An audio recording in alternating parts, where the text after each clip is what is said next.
Gravar na nuvem aqui. Eu ia ligar a câmera, mas na hora que você falou que vai colocar pra gravar, eu desisti. Já pus, então fica tranquilo. Pois não tem problema. Meus amores, então só para deixar registrado formalmente, né, meu agradecimento. Primeiro, agradecimento a todas vocês e todos vocês que tocaram isso, né? Eu até fiz questão de registrar isso, coisa que é muito raro que eu faça, né? Mas eu fiz questão de registrar, inclusive, em rede social, caramba. Eu acho que o mais importante num seminário como esse é a iniciativa de vocês. Fundamental isso, capacidade de vocês produzirem uma coisa de modo autônomo e com uma tremenda qualidade. Então, tendo de manhã a Lana, o Henrique, debatendo a Ana e depois a Carol e o Pablo e Thalita, junto com o Gabriel. Acho que é só o primeiro de vários desses seminários avançados que a gente quer ter.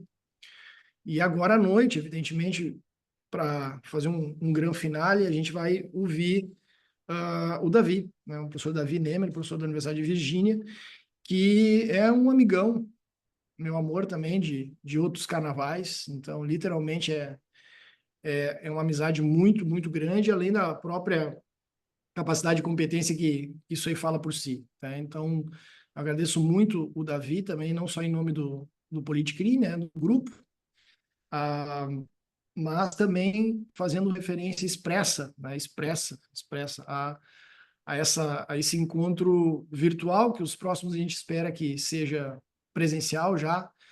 Tenho certeza que em Porto Alegre, já agora no primeiro semestre do ano que vem, com o Davi, e com os outros colegas também, num breve espaço de tempo.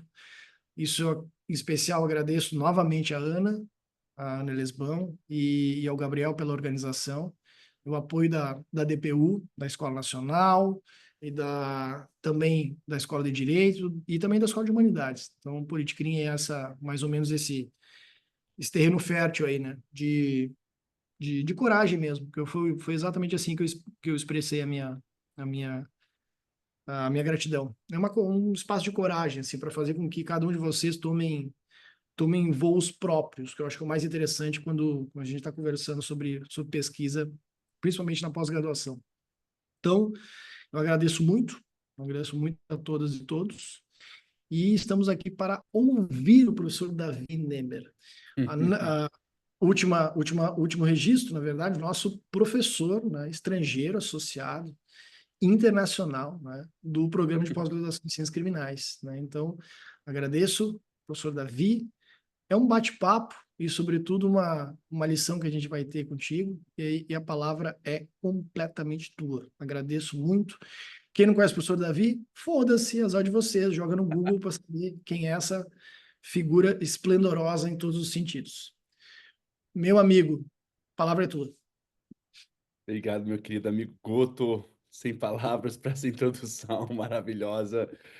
Bom, não cabe nem aqui falar o quanto que eu te admiro, porque isso aí eu sempre deixo bem explícito, né? Que você é um baita de um pesquisador, de um professor, de alguém que me inspira muito e, enfim, que fico extremamente feliz e orgulhoso de tê-lo aqui, né, nessas trincheiras que a vida coloca a gente, né? Então, fico bastante feliz com as nossas parcerias, com a nossa amizade, enfim, e de estar aqui. E eu acho que isso é mais importante, Guta, você confiar em mim, eu falar com seus alunos. Eu acho que isso é uma das maiores confianças que um professor pode dar a um companheiro, a um parceiro.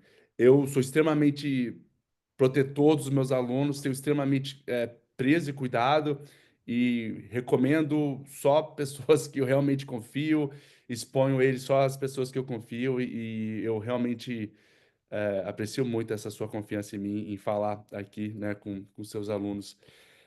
Bom, Guto, o que que você acha melhor aqui em termos de formato? Eu tenho uma fala aqui que eu posso Uhum. jogar aqui pra gente, depois a gente debate ou a gente... Isso. Faz uma fala Tá. introdutória da maneira que tu achar mais adequada, a extensão que tu quiser, e a gente vai batendo papo e intervindo também na medida do interesse dos pesquisadores, a gente vai conversando, sem problema. Pode fazer uma fala Isso, isso. introdutória, assim, ótimo. Então tá, vou fazer uma fala introdutória aqui, e vocês fiquem à vontade aqui de me interromper, de perguntar, de falar, se alguma coisa não ficou claro.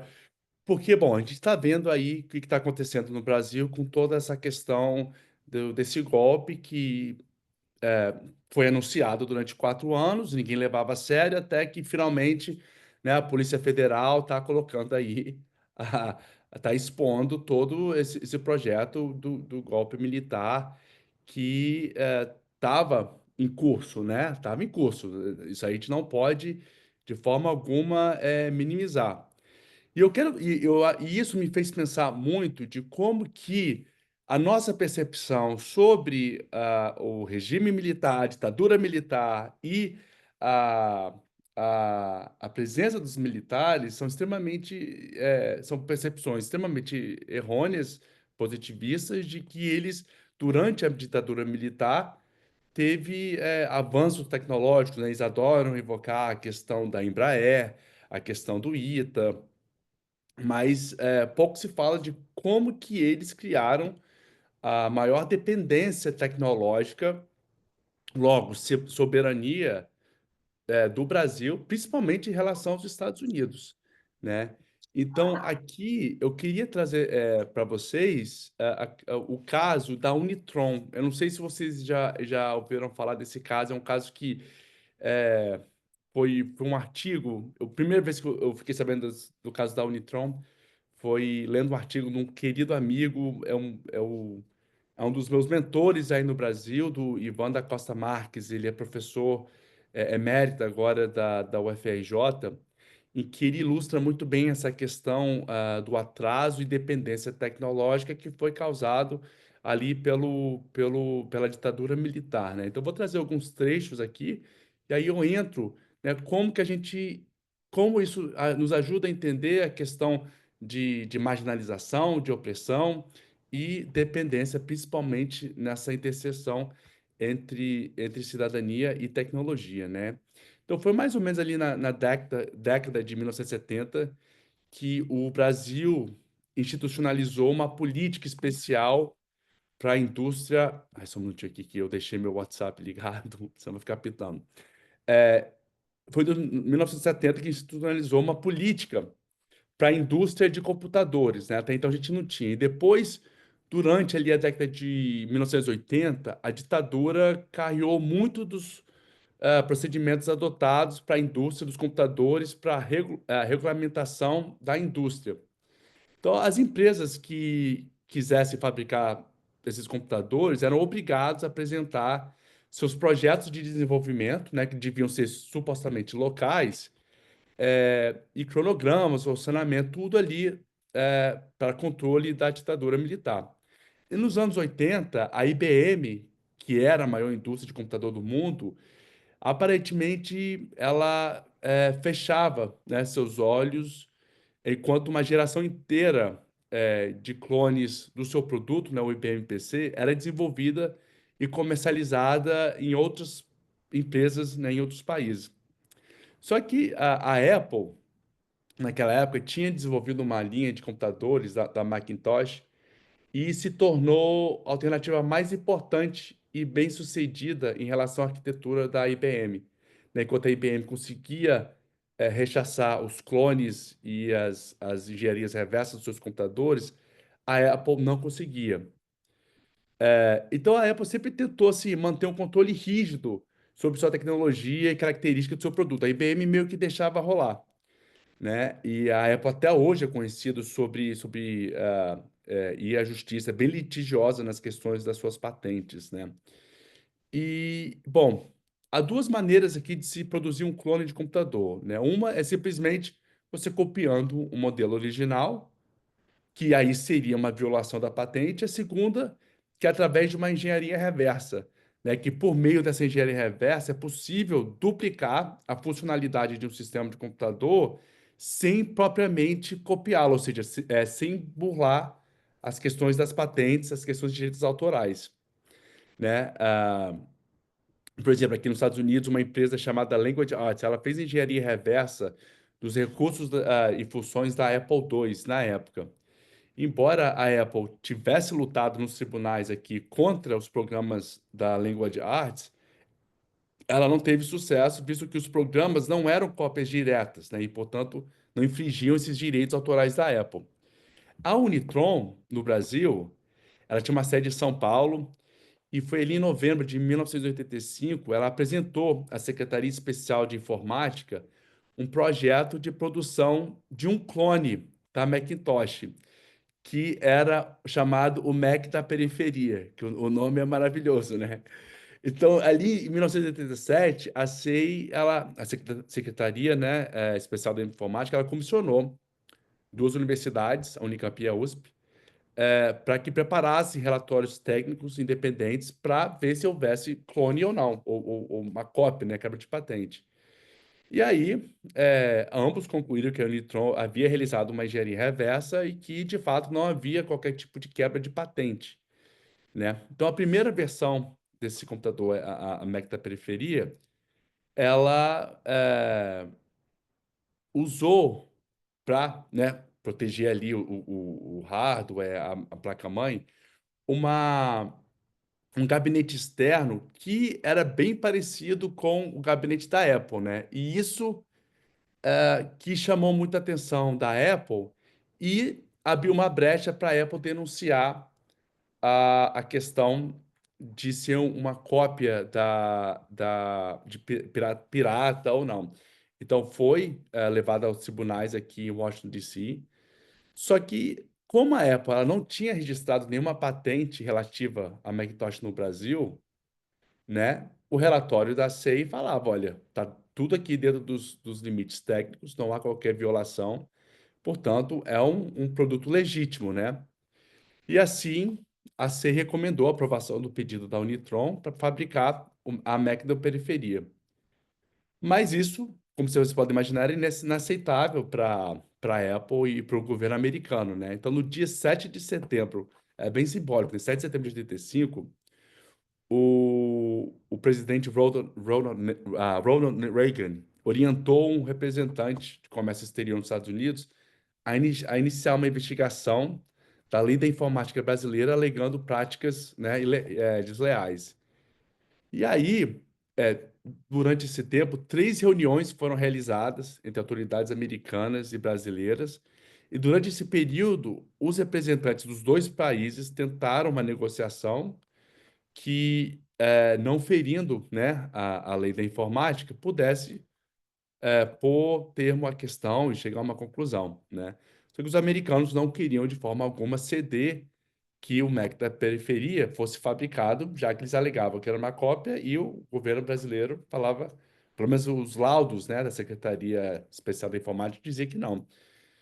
Então, em 87, ali, depois de muita pressão política por parte dos Estados Unidos, foi aprovada uma lei no Brasil específica que passou a regulamentar o setor de software.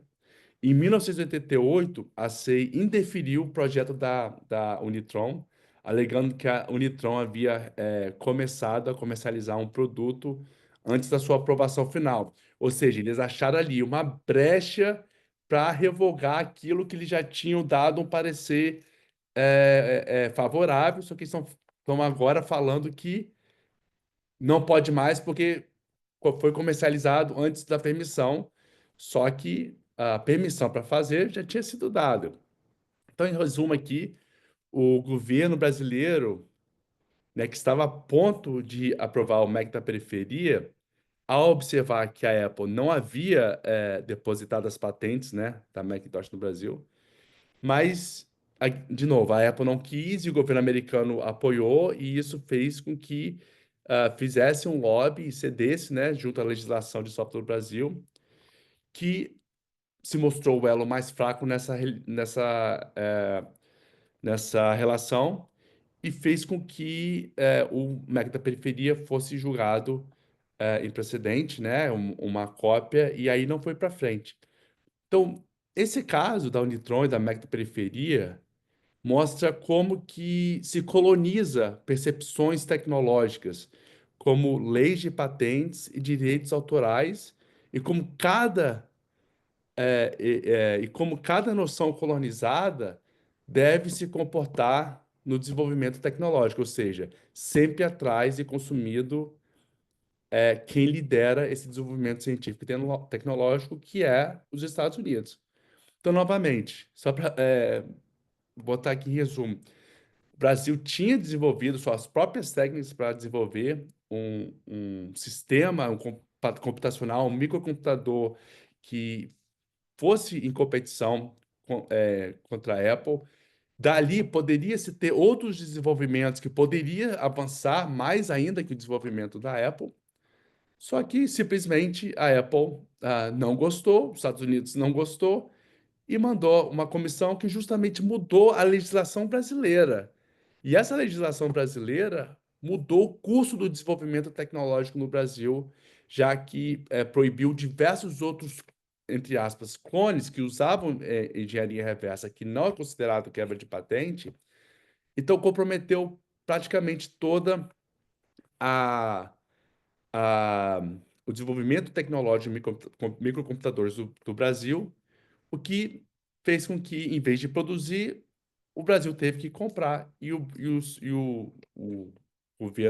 a ditadura militar aceitou isso numa boa, e aí cá estamos nós até hoje dependendo e comprando, né, microcomputadores dos Estados Unidos, enfim.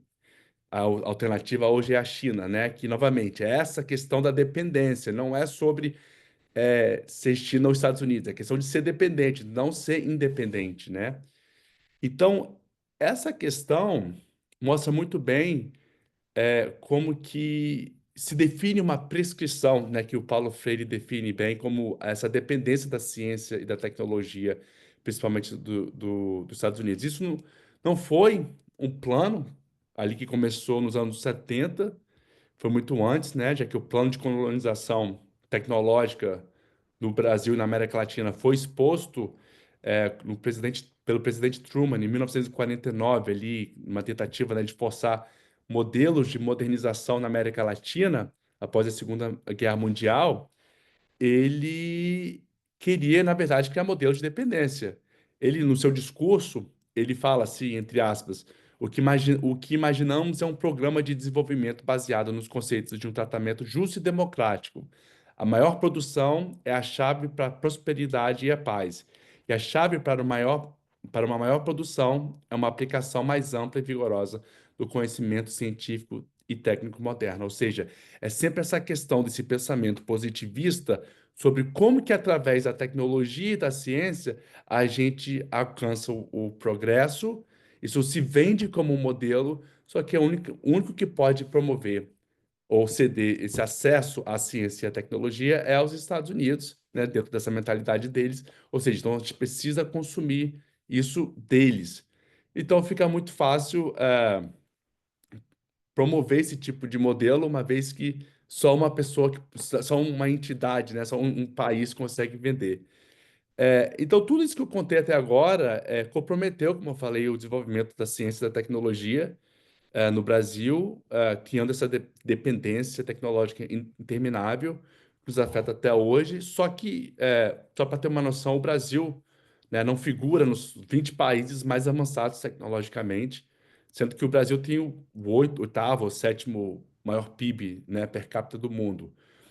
E outra forma que essa dependência nos afeta é como ela agrava desigualdades digitais, já que os computadores, suas partes, em sua maioria, elas são importados, o que aumenta substancialmente o custo, né, da aquisição e, claro, acentuando as desigualdades do acesso ao digital, né? O Comitê Gestor da Internet no Brasil aponta que 47 milhões de brasileiros não têm acesso à internet, e muitas vezes esses dados eles são, na minha opinião, erroneamente mensurados, já que, por exemplo, eles contam que qualquer pessoa com, no mínimo, 3 acessos à internet por semana pode ser considerado incluído digitalmente. E isso não é. 3 acessos a gente faz em 5 minutos aqui vendo o nosso WhatsApp, né? Quem checa a internet 3 vezes por semana não pode ser considerado, né? E isso é um pouco, né, do que eu conto no meu livro, Tecnologia do Oprimido, que, na ausência de uma tecnologia feita para servir e empoderar o oprimido, o marginalizado, a tecnologia importada, sob a premissa colonizadora, ela, na verdade, atrapalha a emancipação dos que estão marginalizados. Então, a gente pode pensar em uma soberania tecnológica ao fomentar infraestrutura e políticas, mas a gente pode pensar também no nível individual e como que os oprimidos apropriam suas próprias tecnologias para manifestar essas suas soberanias, né? O que que eu quero dizer sobre em relação à tecnologia do oprimido? Bom, muitas vezes, quando eu falo na tecnologia do oprimido, muitas pessoas acham que é uma tecnologia pedagógica, né, voltada para a educação, que siga aí o modelo Paulo Freire, só que não é isso, né? Até porque Paulo Freire não queria ser reduzido em um método. Na verdade, ele queria que as suas ideias fossem completamente reinventadas e reintroduzidas em outras esferas do conhecimento, como eu faço aqui, que é dentro dos estudos da ciência e da tecnologia, né? Então, a tecnologia do oprimido, ela é uma episteme, ou seja, uma forma de ver o mundo, de entender, para ver como que a opressão e o processo de conscientização de Freire, na era da informação, pode ser usado, sim, como uma ferramenta de emancipação e libertação individual, né? Então, para entender essa relação de opressão, a gente tem que entender o que constitui ela, que é uma relação entre oprimido e opressor, né? O Freire diz que um dos elementos fundamentais é a prescrição, não, que são diretrizes que impõem a consciência do prescritor à consciência do prescrito. Em outras palavras, o comportamento do oprimido é muitas vezes definido, né, pelo opressor, que é uma forma de controle que impede a sua libertação. E a prescrição, como afirma Bruno Latour é um antropólogo da tecnologia, bem conhecido nos estudos da ciência, tecnologia e sociedade. Ele diz que a prescrição também pode ser imposta através de atores não humanos, como os artefatos tecnológicos, né? Os próprios algoritmos, eles são prescrições, são códigos que definem comportamentos no mundo digital e no mundo offline, né? Então, esse conceito, né, dado esse conceito de tecnologia do oprimido, a gente tem que entender que, ao se apropriar de tecnologias, os oprimidos eles tendem a criar as suas próprias técnicas e espaços onde que eles vão incorporar, apropriar tecnologias que não foram feitas para eles, para que essa tecnologia possa servir para eles, ou seja, possa funcionar para eles, né? Um dos casos que eu conto muito no livro é do próprio teclado que a gente chama de QWERTY, né? Se você olhar aqui o layout do design QWERTY, a gente a gente aceita porque é o que tem, mas poucas vezes a gente vai criticamente engajar com isso, ou seja, questionar. Um dos motivos a gente ter, não sei, vocês sabem por que que a gente tem esse layout QWERTY no, no, no teclado? Não, não, porque bom, é por questões históricas, né? É por questões e é até interessante porque veio com uma questão de gênero aqui. Ah, o motivo de ser Quart é porque ele importa o teclado das máquinas de datilografar, né, de escrever. E o trabalho, né, das secretárias, por exemplo, sempre foi uma questão feminizada, ou seja, sempre foi condicionada à questão do gênero, ou seja, as mulheres que tinham que ser secretárias e elas eram habilidosas ali no datilografar. E o motivo de ser Quart é porque na língua inglesa se coloca as letras que mais se repetem distantes umas das outras, porque ao apertar as teclas ao mesmo tempo, elas não vão grudar, uma vez que, né, na máquina de datilografar, o, o pininho vai subir para bater na fita. Né? Acho que a coisa mais satisfatória que tinha na época era apertar esse monte de teclado para ver, né, os pinos batendo na fita. Mas e aí, então, né, se faz esse esse layout, esse design. E aí, como os primeiros computadores, era necessário pessoas que conseguiam datilografar rápido e tinha um processo lógico muito, muito rápido também. E então se incorpora o trabalho das mulheres. Então, as mulheres foram as primeiras codificadoras, as primeiras programadoras da história do Vale do Silício. Eu não sei se vocês sabem disso, porque elas tinham essa habilidade de datilografar muito rápido e o processo de lógica muito bom também. Então, se importa o teclado QWERTY para o computador, e assim fica, né? Só que não faz o menor sentido, porque as teclas não vão mais ficar presas, porque não tem essa coisa de bater mais em fita. Então, não faria mais sentido ter esse layout, mas ficou. E aí, lá onde que eu fiz a minha pesquisa de campo nas favelas, por exemplo, as pessoas não gostavam porque não era um layout agradável, as pessoas refutavam um pouco. E aí, uma vez a gente fez um workshop e eu pedi a eles para remontar o teclado de acordo com o layout, né, que eles queriam. E, para minha surpresa, os três grupos, eles desenvolveram, né, juntaram ali as letras e formaram um teclado de forma, de forma alfabética. Eu, né, perguntei assim, falei, né, debatendo, eu perguntei o porquê que eles falaram, né, por que eles preferiam dessa forma alfabética. E eles falaram que bom, o QWERTY não faz o menor sentido para eles, toma muito tempo para achar as letras, né? É uma organização que eles não conhecem, mas como que eles usavam os computadores das LAN houses, os telecentros, e eles eram sobrecarregados, né, sobreusados, a tinta de cada tecla sumia muito rápido. Então, quando a tinta, né, de cada tecla sumia, eles não sabiam que tecla era aquela. Se ela apertasse, poderia cometer um erro. E caso fosse numa ordem alfabética, né? Se, por exemplo, tem uma tecla ali com, com a tinta que já tinha saído, mas essa tecla está entre a tecla A e C, eles vão adivinhar que aquela tecla é a B.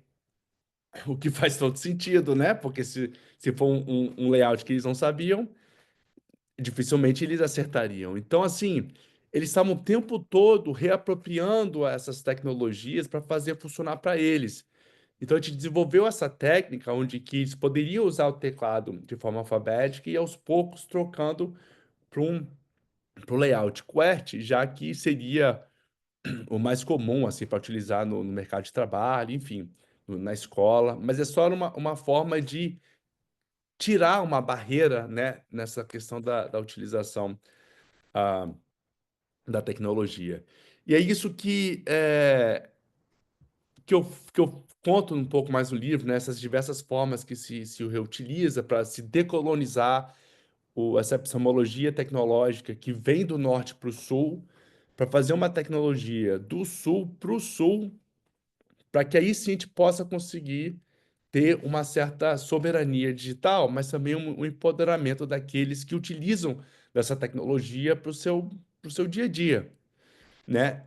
Então, eu termino aqui a minha fala, a gente já abre aqui para o debate, enfim, para falar que se a gente quiser realmente pensar em desenvolver tecnologias que promovam não, a equidade, empoderamento e soberania, né, para que se tenha uma sociedade mais justa, a gente não pode sempre esperar que essas pessoas que estão marginalizadas se engajam, né, em sua luta para que possam apropriar tecnologias a fim de encontrar, vamos dizer assim, a libertação. Ou seja, essa apropriação ela toma tempo, toma esforço, e já como eles usam todo tipo eles sofrem todo tipo de opressão, trazendo essas tecnologias que amplificam essas opressões, não apenas eles vão atrasar, né, mas também tornam o seu caminho para a sua libertação extremamente difícil, né? Então, se os designers de tecnologia insistirem em impor, vamos dizer assim, suas próprias decisões sobre como a tecnologia deve ser prescrita e usada,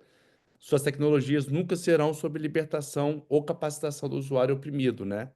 Eles serão sobre trazer ainda mais opressão sobre eles. Então, assim, a fim de promover essa tecnologia libertadora e equitativa, A gente deve trazer o conceito, né, de tecnologia mudando, tecnologia do oprimido, as raízes do desenvolvimento tecnológico para que os oprimidos possam fazer parte do processo de tomada de decisão que irá projetar a tecnologia que, ao invés de promover a opressão, pode finalmente promover essa esperança, né? Ou seja, livre de qualquer tipo de influência, de relação de poder que venha do norte, que venha sobre o entendimento do contexto local para a resolução de problemas locais, porque não adianta a gente se ter uma tecnologia extremamente avançada, né? Se a gente, não adianta a gente ter um foguete que dá ré, satélites aí que sobrevoam e que financiam internet até mesmo mais barato para o Brasil, se essa tecnologia, no final das contas, ela é sobre explorar ainda mais, né, a extração de dados, explorar ainda mais a questão do reconhecimento facial e que de torno vai ser utilizado contra essas pessoas que estão produzindo esses dados, né? Então, vou parar aqui, que eu acho que eu já falei demais. Vamos debater. E estou aqui aberto a perguntas, a questionamentos. Muito obrigado vocês aí pela atenção. Brigadão. Obrigado, Davi. Fabuloso, obrigado. Ótima introdução, ótimo papo para a gente começar. E acho que entra num ponto, em vários, na verdade, né? Mas entra entre vários pontos em um que me parece importante. Mas antes de eu, de eu talvez avançar em algum deles, fico. Vou fazer uma primeira volta de intervenção, caso vocês queiram perguntar, ou dada a prioridade máxima a vocês. Tá? Se quiserem fazer perguntas, abram o microfone e fiquem à vontade. Aqueles que eu não cumprimentei antes, que entraram um pouquinho depois, fica o meu beijo aí para todos.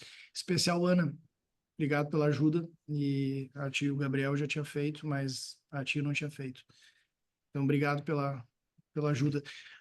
Fiquem à vontade, microfone aberto. A gente está num grupo pequenininho, seleto, então estamos entre amigos. Fiquem à vontade, alguma questão, mesmo não diretamente levada a cabo pelo Davi, mas sobretudo para ser provocativo para que ele consiga também compartilhar mais ainda da experiência dele. Gabi, fica à vontade, vai lá, força.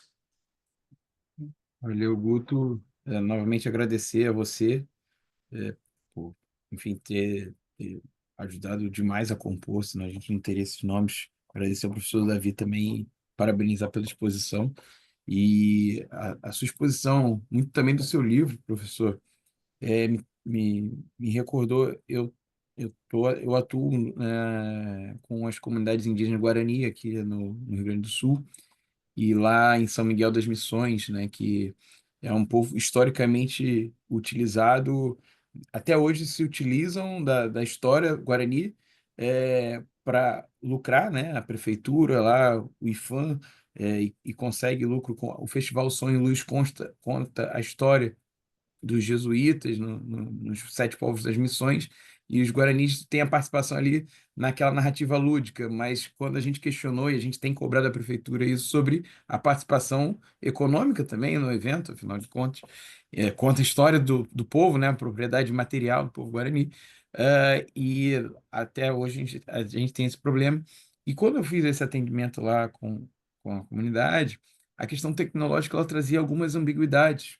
Então, ao mesmo tempo que é muito importante, né?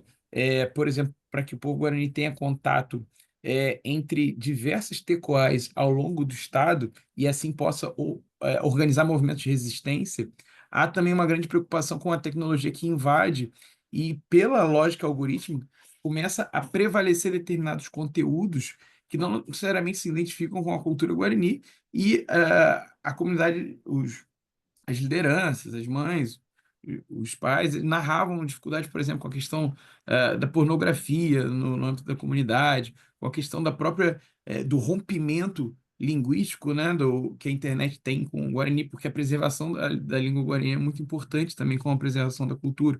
E eu queria a partir dos conceitos e do livro. Você fez uma pesquisa antropológica incrível nas favelas, entender como você lida como você aborda, né, essas ambiguidades da tecnologia, sobretudo a partir dessa pedagogia dos oprimidos, desse campo mais amplo de reflexão e também de não apenas reflexão, mas também ação, né, que é Uhum. o mais importante. Não, obrigado, Gabriel. Não, excelente ponto o seu, e eu acho que esse é o desafio.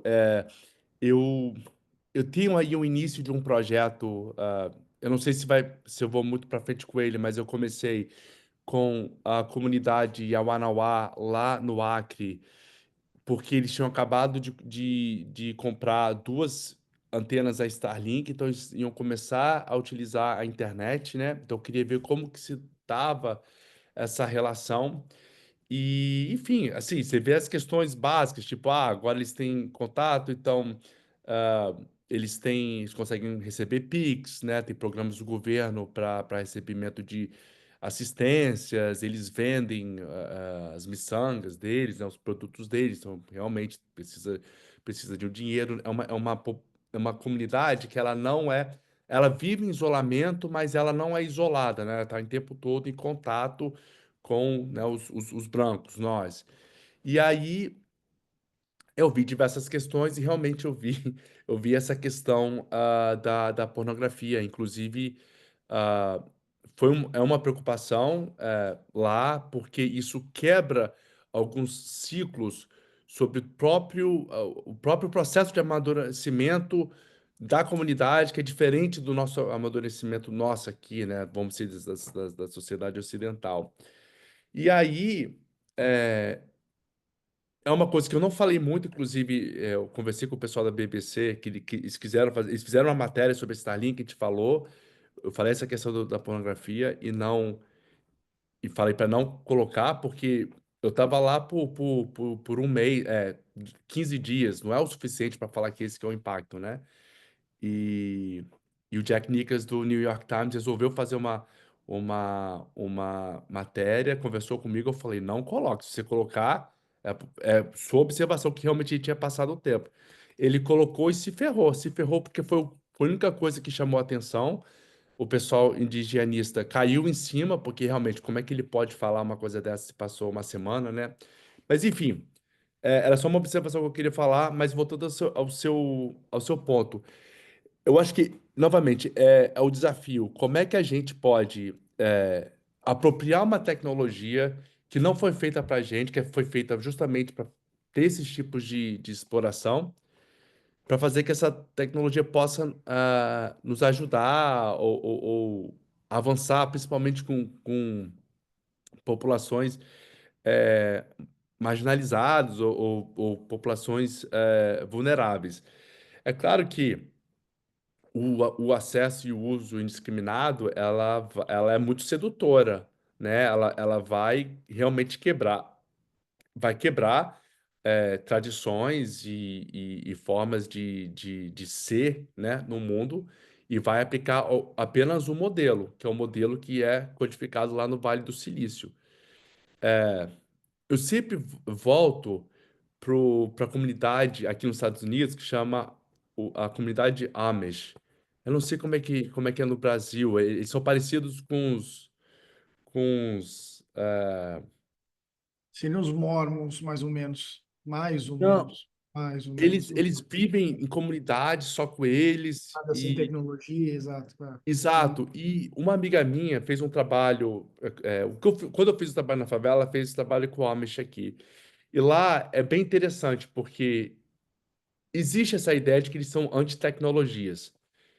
Mas não é real. O que que acontece? Toda vez que há uma tecnologia nova, eles levam para a assembleia deles, que é um fórum assim, do lado da igreja deles, e eles debatem sobre o papel dessa tecnologia na comunidade. E aí eles refletem se essa tecnologia vai fomentar os valores da comunidade para eles. Se não fomentar, não vai fazer parte. Então, eles são muito mais críticos, entendedores da tecnologia que nós mesmos aqui que acreditamos que é. A gente sempre precisa do celular novo, a gente precisa da tecnologia mais avançada. A gente não tem um discernimento muito grande sobre se realmente vai ferir os nossos próprios valores, né? E, e aí eles não, e aí eles pensam, por exemplo, tem muito Amish lá que eles vendem muito é, coisa de marcenaria. Eu mesmo compro queijo aqui de uma comunidade. Só que é engraçado, porque para vender eles usam tecnologia, ou seja, porque eles veem através da ética protestante, né? O comércio, então para isso eles podem usar a tecnologia, porque isso vai fomentar os valores deles, mas para conversar entre si não vai. Então, o que eu quero dizer com isso? É que, infelizmente, para as populações indígenas, a gente vende que essa tecnologia ela é inevitável e vai trazer o progresso para eles, mas na verdade vai ser disruptiva para os modos de viver deles, né? E eles não são equipados para justamente fazer esse tipo de reflexão que os homens fazem, que tipo, para entender que não vai é, é, fomentar os seus próprios valores, suas próprias tradições. Porque se tivesse, eles iam entender, eu preciso do celular para receber Pix, para fazer Pix. Eu não preciso do celular aqui para deixar a mão na criança, sabe, como se fosse uma babá eletrônica. Então, é essa a questão, porque se deixar, infelizmente, a gente vai perder. Eu acho que agora a gente perdeu, é o que eu falo muito na minha aula aqui sobre tecnologia no sul global, que é uma aula né, que a gente perdeu, é uma aula para derrotados. O que a gente vai entender aqui é como que a gente perdeu para ver se há uma forma de virar um pouco esse jogo. E uma das formas que eu vejo para virar esse jogo é o próprio regulação. Inclusive, eu tive uma conversa muito boa com o Guto, né, Guto? Guto chamou a minha atenção que eu sou um grande a favor da regulação, porque essas big techs ficaram muito grandes para qualquer outra entidade para domá-las. Eu acho que o Estado é o único que consegue. Mas o Guto chamou a minha atenção, porque pior do que não ter regulação é ter uma regulação que permite que eles façam tudo que eles estão fazendo, sabe? Então, por isso que também tem que ter um pouco de calma de como a gente vai regular. Hoje foi a votação no Senado sobre a regulação da IA. Tem diversos buracos ali preocupantes, sabe? Então é isso, Gabriel. Assim, eu acho que essa luta a gente perdeu. E se começar a introduzir comunidades que não foram antes introduzidas a essa tecnologia, essa tecnologia vai viciá-los, vai quebrar padrões e quebrar tradições, eu acho que vai, a não ser que a gente tenha uma regulação que, né, tome conta disso, ou então que a própria comunidade possa, no entendimento do perigo dessas tecnologias, possam domar que tipos de uso é apropriado para suas comunidades. Se deixar o uso indiscriminado, infelizmente, não vejo saída. Uhum. Sim, sim, interessante. Ah, Ana, Vitor, acho que tu quer falar alguma coisa, não? Tá escrevendo uma tese sobre regulação, te vira aí. Pessoal, boa noite, tudo bem? Não tinha dado oi ainda para o pessoal, que eu entrei um pouquinho atrasada, que eu fui levar meu cão para passear. Aí eu perdi os minutos iniciais. Seja bem-vindo, professor Davi. O Tanto nosso grupo, eu faz. nunca vou acertar, eu nunca vou Não acertar. tem problema, tanto faz mesmo, sério. Seja bem-vindo ao nosso grupo. No último encontro ali no dia do evento do PPG, não foi possível, no fim, fazer uma pergunta, né? Porque o tempo estava bem corrido, bem curto. Mas não vou me alongar muito também. Na verdade, eu queria, se for do teu interesse, falar, né, sobre desenvolver esse ponto, porque é dezembro e já é noite, então, se for do teu interesse, falar sobre isso. Falar um pouco mais, né, sobre esse aspecto agora, que você mencionou agora nessa última parte da fala, né?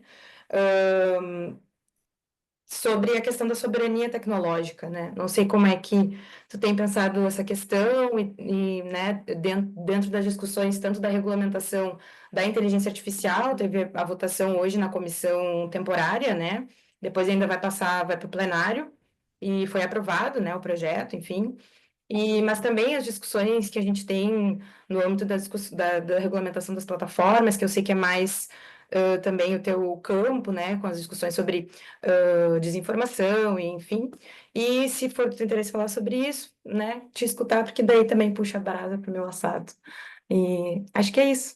Obrigada. Ana, falar um pouco sobre regulação, é isso? Isso, sobre como que tu tem pensado essa questão diante desse cenário, né? Justamente a partir também, talvez, dessa conversa com o Guto, né? Sobre esse cenário complexo, assim, em que muitas vezes a regulamentação acaba chancelando, assim, né? O modelo de negócio, que é o que eu tenho pensado para tese, enfim, né? E também Aham. ter conversado com o Guto sobre isso, né? Como fazer, né? Tendo em vista que, se a gente for pensar o problema em escala, ele fica grande demais. Hoje de manhã o professor Henrique Parra até falou sobre isso, assim, que às vezes é interessante também olhar para formas de resistir, né, às opressões tecnológicas nas pequenas estratégias, né? Ele mencionou, o Gabriel trouxe a questão das comunidades indígenas e tal, o professor Henrique também mencionou mais cedo na fala da manhã que ele percebe que existem usos interessantes, né, estratégicos, da internet, enfim, do Instagram e etc. E que olhar para essas formas, que eu acho que no teu livro tu traz bastante isso também, né, no Tecnologia do Oprimido. Inclusive, eu Aham. sabia a história do teclado Quartz, também não sei dizer, porque eu li o livro, mas eu não quis dizer. Mas, enfim, acho que teu livro também traz bastante disso, né, as pequenas resistências, né, que são possíveis. Por outro lado, a gente não pode esquecer o problema de escala, né, a escala do problema, porque justamente as violências acabam se impondo de uma maneira que fica cada vez mais difícil justamente da gente sobreviver assim a esse contexto, né? E, e aí eu achei interessante essa colocação dele, né? Que é esse desafio assim de não ficar paralisado pelo tamanho do problema, mas, por outro lado, como ampliar as formas de resistência, né? E aí a gente tem essa tendência a ser entusiasta, né, da regulamentação, né? Quem é do direito, né, tende a ficar esperando, né, que o Estado possa fazer alguma É, coisa, enfim. E aí a gente se depara com esses limites todos que enfim, então, um pouco nisso que tu mencionou que conversou com o Guto e tal. Então, eu queria te ouvir falar um pouquinho sim, sobre como é que tu tem pensado isso entendi. tudo. Não, obrigado. Pois é essa questão, né? Por exemplo, hoje em dia nunca se ouviu tanta voz de negros, tanta voz de indígenas, né? Influencers no Instagram, nas redes sociais, no TikTok. Mas isso, isso tudo é moldado dentro de uma noção capitalista que no final das contas, ela vai fomentar uma forma de pensar totalmente libertária, né, onde que essas empresas não podem ser tocadas, não podem ser reguladas, e a única forma de permitir esse pensamento libertário dessas plataformas é simplesmente ter governos fascistas, né? Ou seja, não é à toa que a gente vê hoje o retorno de Donald Trump, né? Com Mark Zuckerberg aplaudindo ele de pé, retornando, o próprio Jeff Bezos, que é dono da Amazon, se recusando a escrever um editorial no Washington Post pela primeira vez na história, apoiando um candidato que seria a Kamala Harris, né? Então, assim, olhando de uma forma global, né, olhando as pequenas ações, vamos dizer assim, as tecnologias mundanas, é possível ver, sim, ganhos. Tem muito mais espaço hoje para as vozes das minorias. Mas, numa visão mais global, eu acredito que a gente tem tido mais perdas. Desde quando essas big techs se tornaram mais presentes nas nossas vidas, por exemplo, no Brasil, nunca se questionou tanto o nosso próprio entendimento de liberdade de expressão, que, ao meu entender, sempre esteve né, em acordo com todos. Pelo contrário, a gente a luta contra a censura era nossa, né? Era de quem era progressista, de quem era da esquerda. Agora virou o contrário, porque eles começam a entrar dentro dessa ideia de uma liberdade de expressão absolutista. Por quê? Não é porque é um ideal, mas é porque é um modelo de negócio que para eles faz todo sentido.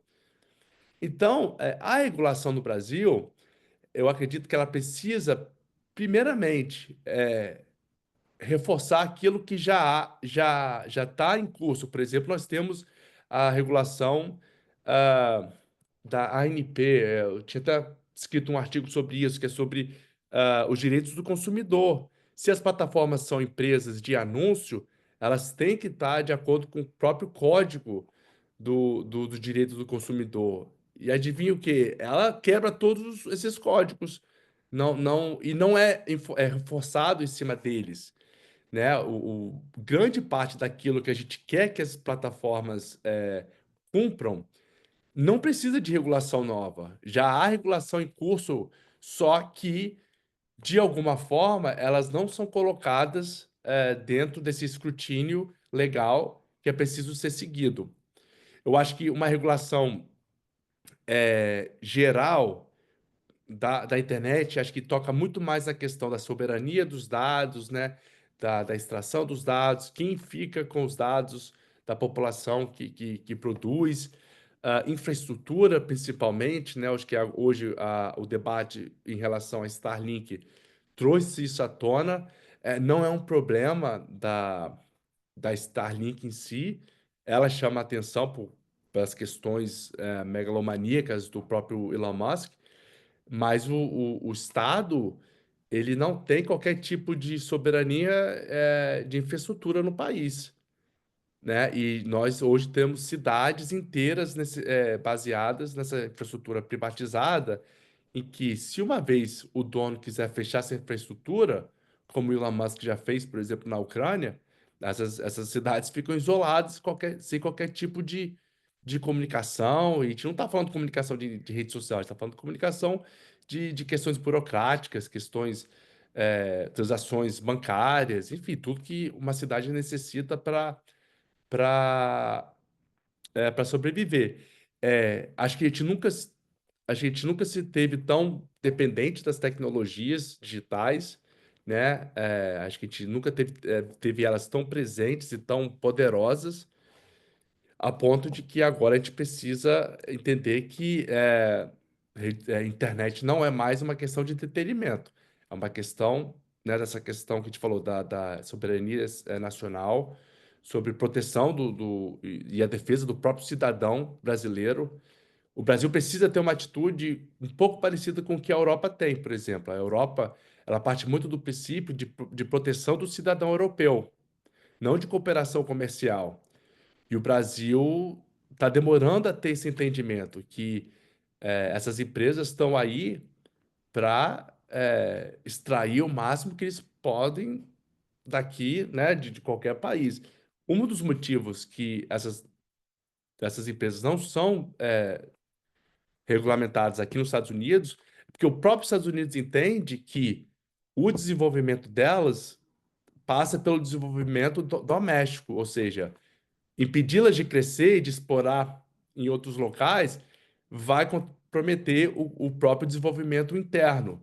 Então, da mesma forma que tem outras empresas, McDonald's, Coca-Cola, enfim, eles veem essas big techs como mais uma de alcance internacional que extrai e traz de volta para os Estados Unidos. Então, a regulação vinda daqui não vai ter, não vai ter. Então, é necessário que essas regulações venham da periferia, né? Brasil, a Nigéria também está bem avançada, Singapura, porque aí vai ter tantas exceções que, de uma forma geral, as Big Techs vão ter que atender, que vai, né, vai atender todas as necessidades, todas as leis locais, que tornam o modelo um pouco impraticável. Então, ou eles entram no eixo, ou vão ter que ter diversas formas de operar diferentes de acordo, né, com esses países. E isso é o pior dos pesadelos deles. Eu já trabalhei na Microsoft, já trabalhei na Google, e é bem claro lá o quanto que eles odeiam essa ideia de Estado. Eles entendem que eles são o próprio quarto Estado. Tipo, aquela noção da, da era medieval, onde que a igreja ocupava esse espaço, né? Eles se veem literalmente com isso. Eles não acham que o Estado tem qualquer dizer de como que eles vivem. E de uma forma mais específica, né? Eu acho que tentar regular de uma forma geral, eu acho que é uma forma que as próprias Big Techs, através dos lobbies, tentam empurrar os políticos a fazerem, porque é uma questão extremamente difícil de fazer, é impossível. Em vez de, sabe, fazer por pedaços, sabe, dividir para conquistar, eu acho que é por aí. Só que as Big Techs, elas tentam passar essa ideia de que, se é para regular, tem que regular o todo. E regular o todo fica muito difícil. Por isso que tem que ter um pouco mais calma de, tipo assim, como e qual estratégia, qual questões específicas deve ser regulada. Essa questão do Marco Civil da Internet agora, que está sendo revisitada pelo STF, né, o artigo 19, é praticamente esse. Se o artigo 19 cai, toda a estrutura que as Big Techs se basearam cai por terra. O negócio deles cai por ali, se o artigo 19 cair. É a mesma coisa daqui nos Estados Unidos, na seção 230, que é a lei que dá essa proteção às plataformas de que o que é postado nas redes não é de responsabilidade delas, é de responsabilidade de quem postou. Só que o artigo 19 ele é um pouco mais responsável de que pode tornar a plataforma civilmente responsável caso não atenda as ordens judiciais, né? Então, eu acho que é por aí, é nesse caminho assim, sabe? Olhar o que essas plataformas se encostam, dependem, para justamente manter esse modelo financeiro deles. Uma vez caindo por terra, elas vão ter que se reinventar, vão ter que, enfim, se adequar. Obrigado, obrigado, Davi. Ótimo, ótimo. Ah, só para depois dar mais tempo para vocês também pensarem em algumas questões, caso queiram, fiquem à Guto, vontade. perdão, há uma pergunta no chat aqui. Eu não vi, perdão. Eu acho que foi o Antônio que escreveu, não? Foi? Foi. Ok. Isso. À vontade, Antônio. Tranquilo. Acho que eu não tinha visto, não tinha visto. Obrigado, Samuel. Tá, entendi. Tu consegue ver no chat ali, Davi? Aham, tô lendo aqui. Aham. Fica no stand-by, então, que aí enquanto tu tá lendo, eu vou tentando fazer alguma, Vai lá. ah, até para poder colaborar também, que eu acho legal num seminário como esse, a gente também trocar e fazer uma espécie de instigação mútua. Acho que é bem legal. Acho que é bem legal tentar fazer isso, né? Eu vou tentar entrar com talvez algumas outras variáveis para a gente pensar juntos, né? Ah, eu tô de acordo, talvez começando ali pela Ana, pelo final ali, né? Antes de qualquer coisa, ah, eu vi agora, acho que foi Paula, tu ganhou o Território Justiça Social Coletivo, ganhou um prêmio, é isso? Parabéns, Paula. Agora eu tô te vendo ali. Eu não ganhei nada, o coletivo ganhou, né? Como... Não, por isso, é que tu é a única que eu sei do coletivo que está Ah, aqui. sim, a gente foi É bem simples, legal. nominal, ok. Então, É que a Renata parabéns. não tava, a Fê tinha aula, daí fui lá pegar. Então, de parabéns. O coletivo tá de parabéns. Parabéns mesmo. Isso é o mais importante. Isso isso diz alguma coisa, sabe? Até mesmo sobre o assunto que nós estamos falando, que é essa espécie de simultaneidade de escalas, né?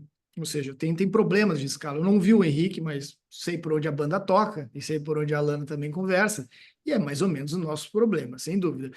É o problema a respeito do próprio paradigma do antropoceno, né? É tão paralisante, é tão chocante que pode, de fato, entrar numa espécie de cataclisma e não se faz nada. Não há dúvida nenhuma, né? Então, ou seja, há uma simultaneidade de enfrentamentos possíveis, ou seja, são temporalidades diferentes. Só para atalhar o que a gente poderia conversar, Ana, de fato já sabe qual é a minha posição, e o Davi sabe também exatamente porque a gente já conversou algumas vezes, né? De fato, todo o meu problema com relação às regulamentações é ao que ela se propõe, ao que ela se restringe, não só em termos de categorias que são de objeto fácil, né, de tutela, seja ela em torno de direitos de personalidade, dados pessoais, privacidade, que para mim é uma falácia, simples assim, tal como é a própria falácia da ideia do direito como propriedade desde o século XVIII, pelo menos. Então não adianta estar no século XXI e a gente está no século XVIII ainda, em termos de categoria. Então, para mim, esse é um problema fundamental. O segundo é aquilo que o Davi falou e que a Ana propôs já, e imagino que vai propor na tese, que é aquilo que é, vamos chamar assim, a hora que a pergunta é feita, tu já delimita o âmbito da resposta. Ou seja, na medida em que tu vai propor determinado discurso, tu já bota em circulação certo regime de veridição, cara. É um negócio básico. Talvez para o Foucaultiano de plantão seja básico. A hora que tu coloca o detalhe da regulação, porque tu já sabe qual é o âmbito que vai ou não ficar incluído ou excluído. Não vai ser à toa que foram os caras que pediram regulação. Foi Zuckerberg o primeiro a fazer, foi esse torpe desse sujeito aí que fez um manifesto de moratória da IA, ou a gente esqueceu, agora o nosso ministro do Trump. Foi ele que fez fez uma declaração, Davi lembra, 2016, se eu não estou enganado, posso estar enganado, um pouco depois. Não, 20 e poucos agora. Uma moratória da IA. Nós devemos pensar de maneira ponderada sobre a IA. Porra! Ou seja, é deles que vem isso. Então, isso tem uma medida de suspeita no sentido de, vamos chamar assim, de dar base, inclusive, regulamentar para o seu próprio modelo de negócio. Isso não há dúvida nenhuma. Isso me parece algo ser jogado muito a rigor, né? A terceira questão que eu acho que pode ser levantada é, de fato, Davi e colegas, me parece, fazer um jogo de palavras, mas que não é nada aleatório. Acho que nós temos, não tem nenhum economista aqui, nenhum cientista político aqui, né? Mas, tirando o Davi, que de fato tem essa formação também múltipla. Mas eu acho que nós temos uma dependência demasiada das teorias da dependência. Esse papinho de nossas tecnologias contra as tecnologias deles, para mim, soa no mínimo 60 anos atrasado. Sobretudo porque tem um problema fundamental. Sabe qual, Davi? Que tipo de tecnologia se produz? Não é a questão de ser minha ou dos outros.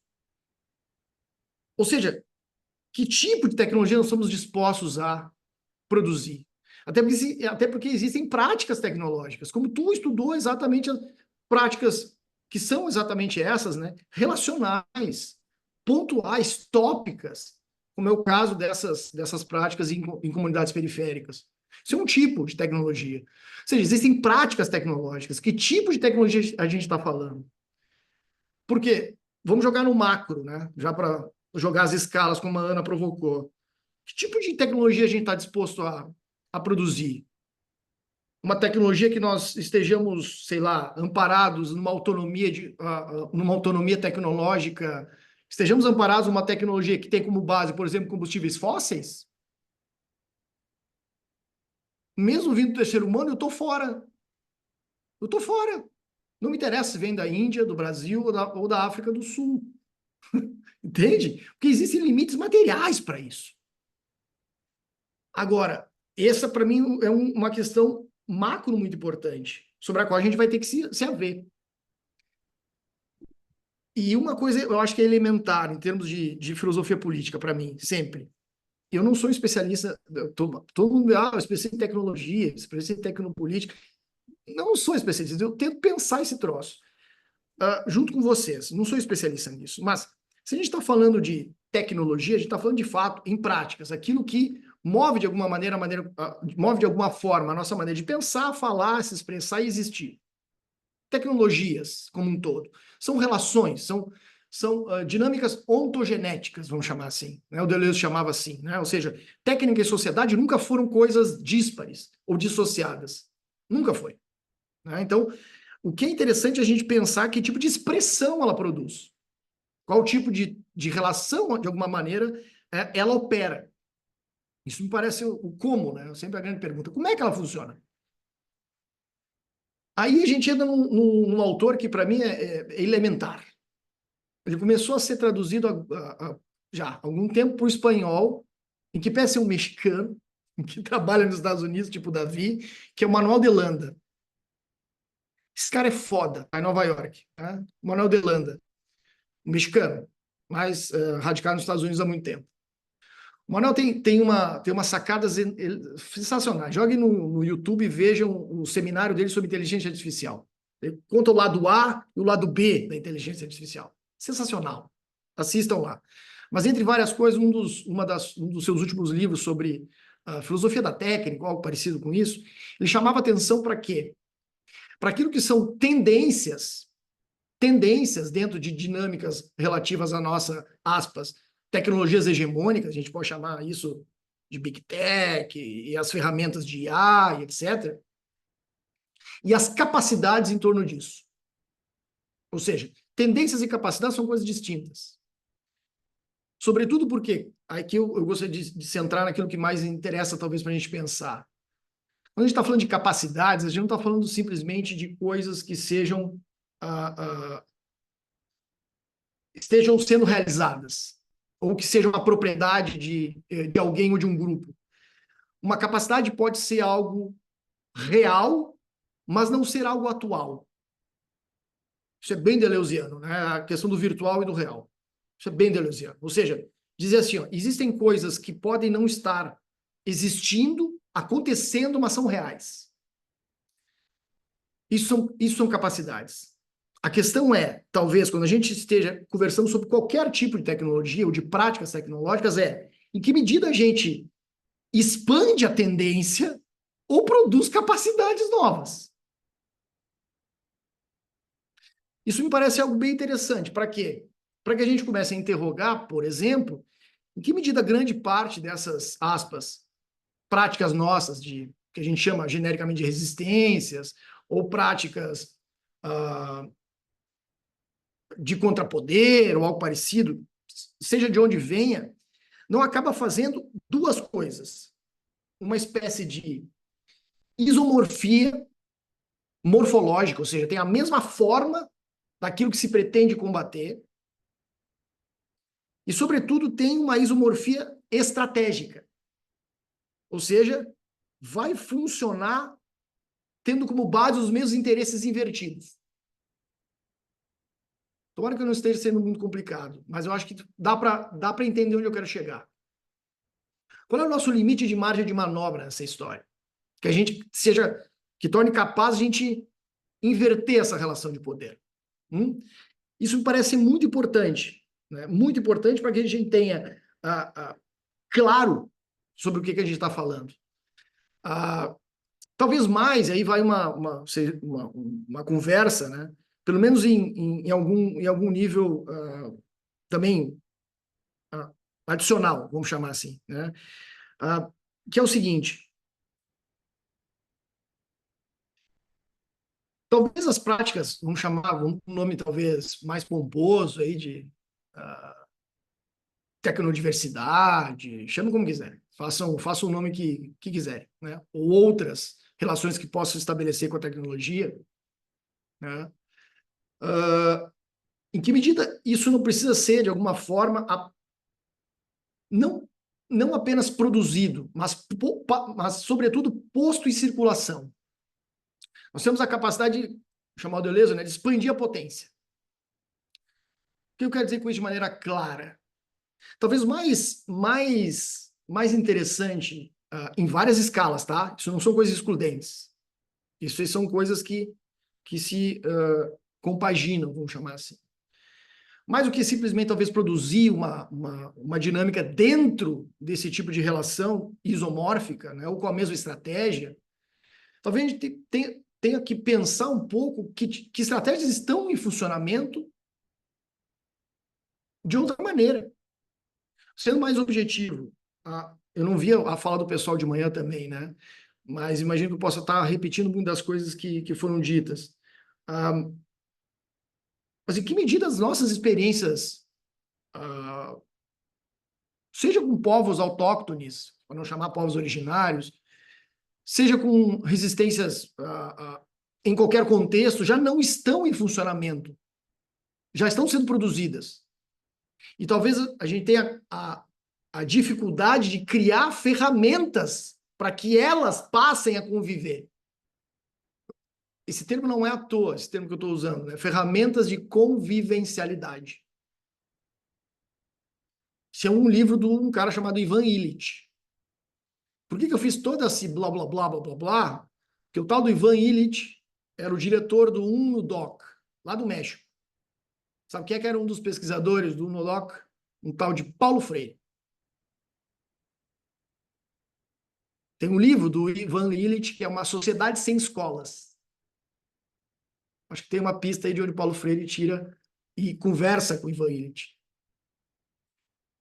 Esse livro do Ivan Illich sobre ferramentas de convivencialidade, um dos capítulos inteiros é demonstrando o limite do direito, enquanto essa lógica de quê? De progresso, desenvolvimento e regulação. É um texto de 78. Isso me parece algo muito importante.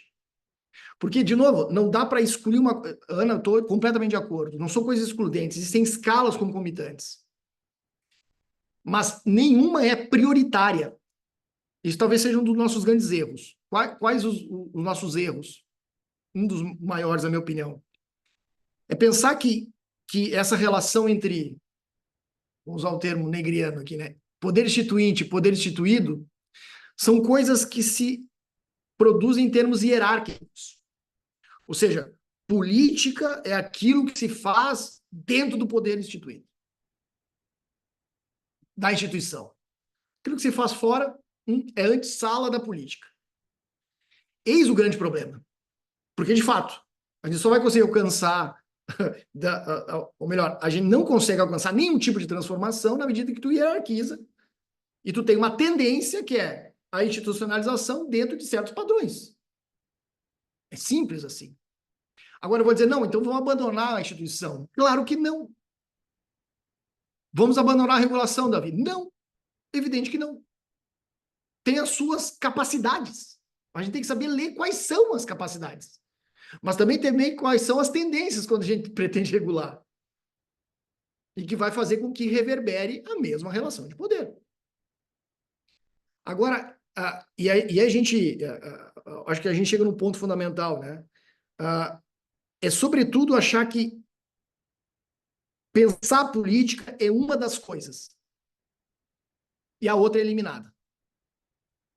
Ou seja, é pensar no macro, é pensar na escala soberana, é pensar na escala da regulação, e essas práticas infra, quando elas se organizarem melhor, quando elas se puserem de alguma maneira mais objetiva, saber e dizer o que vieram, aí a gente leva em consideração. Talvez esse seja o grande problema, porque a gente está produzindo uma espécie de hierarquia. Davi sabe melhor que eu, como antropólogo, o quanto isso é um erro brutal. Vou dar um exemplo, para não ficar em situação, tecnologia, práticas, não sei o quê. Quer um exemplo bem objetivo? Vamos lá. Parece algo do arco da velha. Talvez a tecnologia fundamental, por excelência, não sou eu que estou falando, é um tal, por exemplo, um tal de Pierre Clastres, quando lá vai falar na sua sociedade, sociedades contra o Estado, ele vai identificar e vai dizer, sabe qual é a principal tecnologia moderna que faz com que as sociedades sejam contra o Estado e não sem Estado? Polícia. São sociedades sem polícia. Talvez seja a tecnologia moderna mais fundamental de ser combatida. O Davi começou falando sobre isso. Vocês notaram que ele falou sobre militarização. Ele está falando da mesma coisa. Notaram como a gente fecha o círculo? Mas é perceber que existem outras práticas que a gente chama de tradicionais, chama de ancestrais, faz uma espécie de idolatrias avessas. Não, não se trata disso. Não se trata disso. O antropólogo aqui, o Davi, sabe muito melhor que eu. Não se trata de uma idolatria do tradicional, de algo parecido. Não, não. É perceber o quanto há de experiência prática em torno disso. E experiências em vários níveis. Em torno de vários, aspas, dispositivos tecnológicos que vinculam outro tipo de relação. Porque o que a gente vive é, penso eu, uma espécie de né? Lá o Han fala sobre isso, né? O Han não, como é o Rui, né? O Yuki Rui lá fala, uma monocultura tecnológica. Sim, essa é a nossa monocultura tecnológica, baseada em abstração e automatização. O pessoal lá, quando vai falar em 2000 e Guaranazinho, lá, a Tonette Rouveau e o Thomas Burns lá sobre a governamentalidade algorítmica, eles dizem isso. Claro, com outras palavras mais sofisticadas, usando Simondon. Então, o que essas tecnologias fazem é monadolizar, vou chamar assim, não sei como é que ficou a tradução, né? Mas mônadas, criar mônadas ao invés de relações. Sim, porque abstrai o sujeito e automatiza a relação. Genial.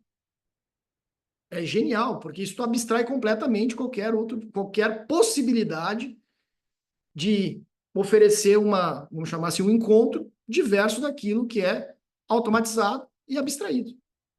Não raro quando a gente vai dizer predito, né? Preemption e predição, e os caramba com o nome que quiserem.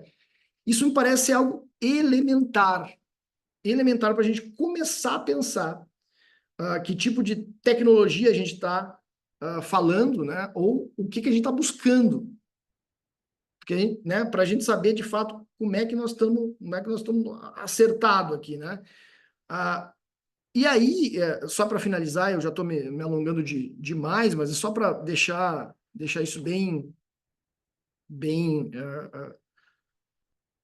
paginado, talvez, dentro dessa nossa grande questão, né?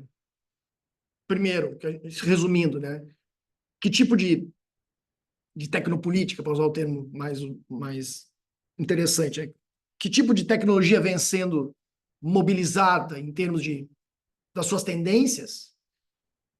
E, obviamente, não dá para fugir delas, não existe fora desse tipo de relação, mas elas são produzidas em termos de outras capacidades possíveis. Como é que pode haver novas capacidades dentro dessas, produzindo linhas de fuga dentro dessas tendências? Linhas de fuga não é para fora, tá? Não vai ter o Emish, que não vai ter tecnologia. Não, ele vai ter um tipo de uso dela. E detalhe, um tipo de produção em torno disso. Então, a gente não tem o fora, né? Como o Davi falou, não tem o fora dessa tecnologia. Agora, como é que a gente libera desse tipo de, aspas, né? De agenciamento maquínico, né? Servidão maquínica, como vai dizer o Guattari. Esse talvez seja o nosso grande desafio. Mas, repito, me parece que o fundamental é saber que tipo de tecnologia, primeiro nós estamos falando, que não dá para... A gente vai precisar produzir uma espécie de gramática. O que a gente está falando quando a gente está falando de tecnologia? Que tipo de tecnologia? Quais práticas tecnológicas? Isso talvez seja algo mais também interessante de a gente pensar, né? Para que a gente talvez não caia em algumas armadilhas, penso eu, né? Mas repito, talvez o que mais importe nessa altura é uma capacidade nossa de ver o virtual mesmo, virtual no sentido lá do Deleuze, o último texto antes do Deleuze se jogar da janela, literalmente, né, se matar, era sobre o que é imanência, e era um texto sobre o virtual, e ele chamava o virtual, a imanência é a vida, o espinosista, antes de morrer, deu o que queria fazer, né, Spinoza. Ou seja, mas aqui essa dimensão de força, né? Uma força de deslocamento constante, é de fato o que faz sentido dentro das nossas relações, dos nossos desejos, vamos chamar assim, né? E isso me parece algo central para mobilizar, para fazer aquilo que eu dizia antes, né? como é que a gente bota em circulação? Quais são as ferramentas de convivencialidade possíveis que colocam, vamos chamar assim, uma mesma, diferentes gramáticas para conversar? Uma espécie de tradução. O que é possível de se fazer? Parece algo muito complicado, de fato não é uma receita, mas me parece que precisa ser experimentado. Experimentado. Talvez essas perguntas sejam as fundamentais, me parece, Davi, parece, Ana e colegas. Isso me dá um pouco a pensar como é que a gente se desborda, né, desse enclausuramento em torno dessas tendências. Isso me parece ser o mais importante nesse nosso desafio. Desculpa se eu falei muita bobagem, mas eu acho que é algo ao que a mim, pelo menos, toca. Fazer uma nova... Não dei dizer isso, mas é por aí. Tá? É uma ontologia da relação mesmo, sabe? É uma espécie de... Como é que a gente produz para além dessa relação lógica? Simples. Como é que a gente produz uma relação para além dessa dinâmica lógica? Uma lógica aqui no sentido bem próprio, né? De uma espécie de automatização e abstração mesmo. Dessa lógica algorítmica. Isso me parece ser fundamental. Parece ser fundamental. Não tem lugar imune a isso. A gente está usando uma delas, por exemplo, aqui. A gente está reforçando tendências, sem dúvida, mas que capacidade que a gente tem? As nossas capacidades ficam reduzidas às tendências? Não sei. Acho que não. Talvez se produza coisa nova. Mas eu acho que isso é uma questão de experimentação.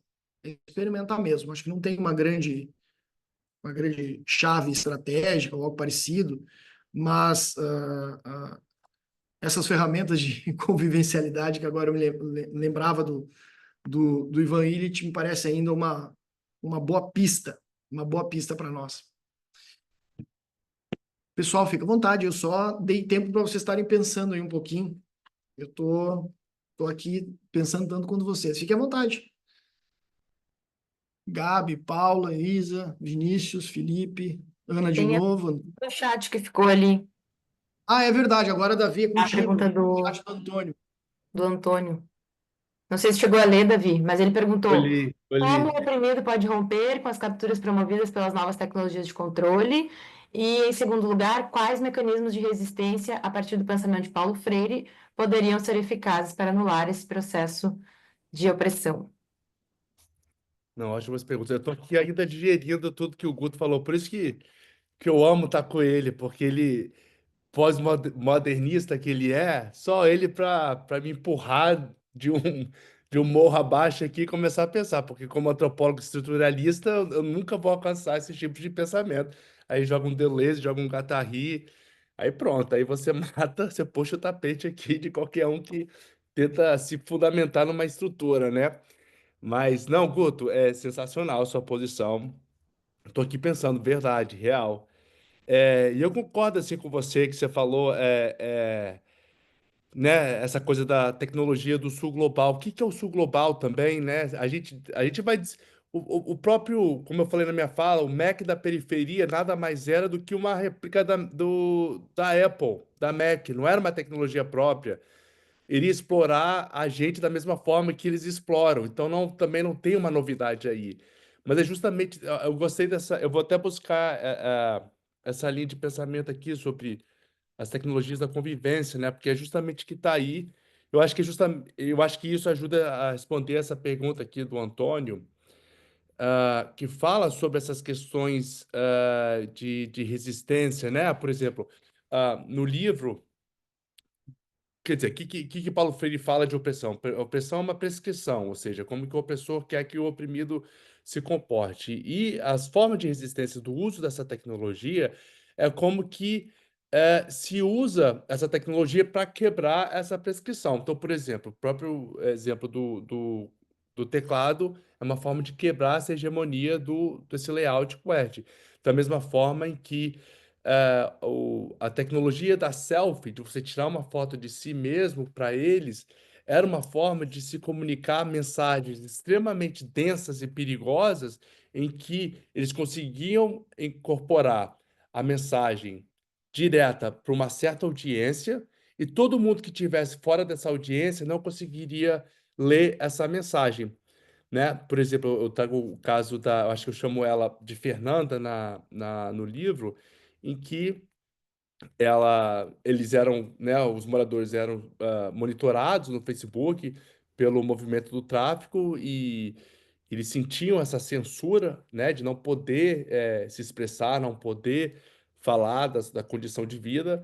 E aí, depois do tiroteio, ela foi pro Facebook, postou uma selfie chorando, e aí, ah, 5 minutos depois, alguém do movimento apareceu na porta da Lan House e chamou ela lá fora, né? Ela voltou ainda irritada, puta da vida. Aí eu perguntei o que tinha acontecido. Ela falou: ele perguntou que se eu não tivesse satisfeita com a comunidade, com o que está acontecendo, para eu ir embora. Aí eu falei assim, eu falei, pô, sinistro, e aí, o que você falou? Ela falou: eu falei que eu briguei com o meu namorado. Ou seja, quando ela tira essa selfie chorando, todo mundo, os amigos dela, por exemplo, vão entender que é um protesto sobre a condição de vida. Mas todo mundo que está fora dessa audiência dela acha que ela brigou com o namorado. Então, são técnicas de convivência que essas pessoas vão desenvolvendo justamente ali para para sobreviver. Mas aí que está a questão. São questões de reparo, questão de sobrevivência. É difícil olhar para as formas que eles apropriam tecnologias como uma forma de avanço. E aí que está essa questão.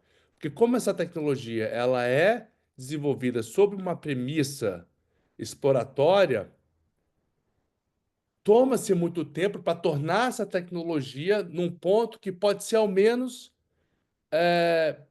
benéfico para eles, ou para a gente, entende?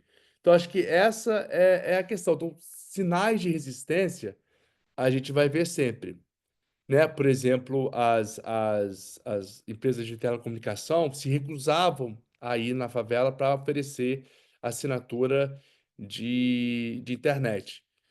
Um dono de uma lan house, por exemplo, desenvolveu sua própria técnica de cabeamento para ligar a internet que ele conseguiu assinar no asfalto, ali na fronteira com o bairro da cidade, né? Que o tio dele morava lá. Ele levava mais de 500 metros de cabo Ethernet lá para cima do morro, através de caixas, né? De Linksys e roteadores, e vai levando tudo. E isso é uma técnica própria que ele desenvolveu, né? A própria Lan House, por exemplo, que foi extremamente demonizada no Brasil, porque justamente em bairros nobres, porque os pais de famílias influentes e ricas viam uma má influência, porque, né, tem-se essa ideia de que jogos são necessariamente ruins, e no Brasil se passou diversas leis não permitindo lan house perto de escola. Quer dizer, clube de tiro pode, mas lan house não pode, né? Não podia e tal. E aí, as lan houses nesses bairros sumiram, mas nas periferias continuavam, porque começavam, lógico, como esse espaço de acesso à internet, acesso à computação, ela é o que a gente chama na ciência, na área, né, da disciplina de ciência, tecnologia e sociedade, como objeto fronteira. O que é objeto fronteira? Ela vai se adaptando de acordo, é uma tecnologia que vai se adaptando de acordo com as necessidades sociais ou comunitárias. Então, existia essa necessidade do acesso à internet, então as lan houses tinham capacidade de comprar computador, de comprar esse acesso à internet, de comprar o jogo, né, o Xbox, que é extremamente caro, o PlayStation, e aos poucos, né, ao passar do tempo, que as pessoas vão começando a ter acesso a esse bem material, a Lan House ela vai se modificando também de acordo com a necessidade. Por exemplo, hoje o acesso, né, o acesso pago pela internet não é o negócio número um das Lan House. O negócio número um hoje delas é a manutenção dos computadores dos moradores locais, além de consertar a tela de celular, essa questão toda. Então, vira uma referência de manutenção tecnológica da comunidade. Além das questões, né, de imprimir boleto, imprimir essas questões burocráticas que no Brasil a gente tem que lidar. E a Lan House uma tecnologia de resistência também, né? Que ela ocupa um lugar onde que o sistema faz de tudo para que ela não exista, da mesma forma que esse sistema faz de que corpos negros e corpos das favelas não, não ocupem, né, o sistema. O que o sistema faz? Joga da ponte, joga no rio, mata. Então, são essas questões de resistência. Mas eu falo isso sem criar esse fetiche e sem criar essa romantização da resistência ou da resiliência.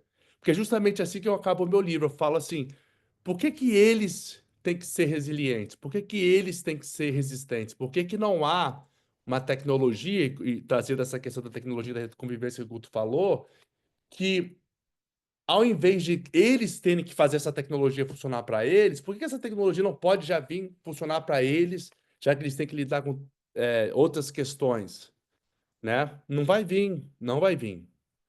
E também não viria se fosse desenvolvida no Brasil. Porque quem desenvolveria essa tecnologia no Brasil estaria numa posição de poder mais alta de exploração, né? Então, quando a gente fala de uma tecnologia cidadã, ou até uma tecnologia indígena, no sentido de desenvolver uma epistemologia local, onde que essa tecnologia ela possa ser sociável e possa ser benéfica para todos, eu acho que realmente é o ideal. Mas, realisticamente, pensando, é muito difícil, é muito difícil pensar nisso. Eu acho que a gente tem que dar um passo atrás e entender por que que essa nossa relação com a tecnologia se tornou tão tóxica, né? Eu acho que, como eu sempre falo, no livro eu também falo, que a tecnologia ela amplifica as condições sociais que nós somos condicionados. Por que que, né, na Finlândia não se acredita tanto em desinformação? Por que que eles não são tão apegados à tecnologia como no Brasil? Eu acho que isso tem muito a ver com o sistema político-econômico que a gente vive. Que a gente está cada vez mais num processo de neoliberalização, é, né, em turbo, modo turbo, onde que hoje o sistema requer que os dois pais trabalhem, é, não tem como criar um filho, né? Creche é muito caro. Você acaba tendo que dar um celular, um tablet para um filho. Aí o filho começa a desenvolver esse hábito de acesso a essa internet. Você entendendo esse processo todo de hábito do nosso dia a dia? A gente vive um dia a dia que a gente se tornou dependente. E por que que a gente se tornou dependente? Eu acho que é aí que a gente tem que começar a avaliar, né, mais as nossas relações do que, a tecnologia em si. Porque a internet em si, a internet ela nunca foi do jeito que foi, né? Quando houve essa virada da plataformização da internet, que a gente vê realmente sendo explorada ao máximo, que realmente a gente vê a questão prejudicial. Mas a internet ela sempre teve esse preceito comercial. É um projeto militar, saiu da DARPA aqui dos Estados Unidos, né? E é um projeto de, de um bando de nerd, e eu falo isso porque eu também sou nerd, a gente é nerd, que acha bonito, sabe, brincar de sociedade, e quando eles estão fadados a isso, vão pro Burning Man, enchem a cara, tiram todo o peso de culpa e depois volta. Essa é a lógica. Então, acho que a gente tem que entender o porquê que a gente chega nessa relação com a tecnologia. E é o que eu faço no livro. No livro, quando eu falo sobre tecnologia mundana não é sobre o artefato em si, mas é a relação de apropriação, né, dos oprimidos, dos marginalizados, com a tecnologia, e não a tecnologia em si. Eu acho que é aí que a gente vai começar a criar esses espaços e essas técnicas de resistência. Se não, eu acho que se nessa a gente entrega, se a gente já começa com esse entendimento que a tecnologia ela é inevitável, aí acho que já começa derrotado, e foi o que eu falei no começo, né? Como eu falo com meus alunos. A gente já começa derrotado, né? É um curso para derrotados. A gente tem que entender como que talvez a gente sai disso. Uma das coisas, desculpa interromper, Davi, mas eu acho que uma das coisas legais dessa conversa é a gente perceber chamar assim, as várias possibilidades vamos chamar assim, de encontro, né, nas problemáticas. Eu acho que são vários níveis, na verdade, né, mas ah, eu sempre insistiria nesse, né, eu acho que tem, a partir da provocação da Ana, né, e do Gabi no início, acho que a como maneira como as chamadas aspas, né, as big techs, através das suas estratégias que hoje genericamente se chama de IA, né, ou a inteligência de máquina, chama como quiser, a maneira como ela tem atuado, eu acho que essa talvez seja a tendência forte, para além daquilo que eu falei de uma abstração e de automatização, né, ela tem procurado, via regulação, acho que isso é fundamental, né, a higienizar uma espécie de contratempo, ou seja, higienizar os seus contratempos éticos, vamos chamar assim, naquilo que deriva da sua própria atividade. Ou seja, higienizar os contratempos éticos derivados da sua atividade habitual. Isso, para mim, é algo essencial quando se trabalha com regulação, hoje em dia. Ou seja, hoje em dia, o esforço, a tendência é exatamente ser uma espécie de linha, né, de empuxo em torno de um esforço de higienizar o próprio contratempo. Um certo contratempo, então, é derivado da sua própria atividade, intrinsecamente, então a gente precisa regular. Essa é mais ou menos a linha, né? Mas nunca abandonando, que eu acho que é fundamental. A gente só consegue ter isso como base, um pouco naquilo que o Davi falou no início, se a gente entender que tipo de relação é mobilizada, né? Ou seja, que tipo de tecnopolítica é mobilizada, que tipo de tipo de produção de relação de poder se faz, né? E sempre tendo muito sério, algo que para mim, você sabe disso, vocês estão careca de saber, mas é sempre bom sublinhar, né? A resistência vem em primeiro lugar. Uma relação de poder só existe porque existe resistência antes. Existe uma capacidade de incitação mútua. Então, isso tem uma materialidade concreta, por isso que a gente precisa saber qual é os sócios, vamos chamar assim, qual é a superfície de instalação de uma tecnologia, como que ela opera, como é que ela vem operando, quais são suas tendências, essas são as perguntas. E aí sim a gente consegue talvez tirar algum tipo de resposta, né? Ou seja, é só assim que a gente vai conseguir perceber aquilo que é mobilizado em torno dessas relações e as nossas margens de manobra. Quando a gente falava, o Antônio fez referência ao controle, né? Bom, falar em controle é falar em liberdade, sobretudo. Antes de falar de controle, é falar em liberdade. Então a gente falaria de domínio, né? Não, domínio é um efeito. Talvez aqui o Davi sabe, né? O quanto talvez eu tenha um pouco de receio com relação às terminologias de dominação e de dominado, ou uma espécie de uma certa passividade em torno dessa categoria, que não, evidentemente não é o caso que o Davi faz, ao contrário, né? Mas às vezes pode sustentar isso, né? De opressão, de oprimido, sabe? Isso tem sempre algo que pode dar a entender uma espécie de estabilização de determinada relação de domínio. Né? Isso, para mim, quando se trata, sobretudo, de tecnologia, de relação de poder, isso é inviável. Até porque nós estamos falando sempre da capacidade de agir, da capacidade de incitar, de induzir. Né? Isso é poder. Isso é poder. É claro que isso não tem nada de bom e nada de mal. Isso não é uma categoria ética. O poder não é uma categoria moral, ao contrário. É exercido, né? A gente, lembrando do velho careca lá, que falava um pouquinho sobre isso. Ou seja, isso me parece ser algo elementar. Dito isso, só para talvez a gente ir encaminhando, aqui já são 15 para 1, aqui tá onde eu tô. Então, só para tentando encaminhar talvez tentando arrematar um pouco daquilo que a gente também vem conversando, né?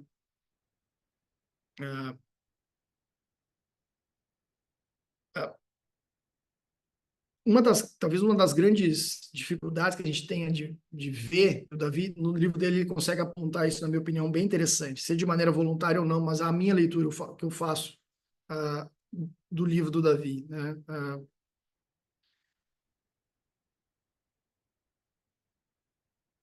Existe um tipo de velocidade na política aqui no sentido institucional, já deu para entender que eu não estou falando disso, né? Mas na maneira como nós estabelecemos o nosso comum, o nosso entre, isso já é política, né? Há um problema central em termos de velocidade na política, né? A internet tem a sua velocidade, sua instantaneidade, o seu acúmulo, a sua automatização, como eu já falei, sua abstração, mas também tem uma espécie de desmaterialização. Ela meio que desmaterializa o mundo. Ela tem uma espécie de capacidade de abstração absurda ao ponto de desmobilizar aquilo que é o nosso elemento central.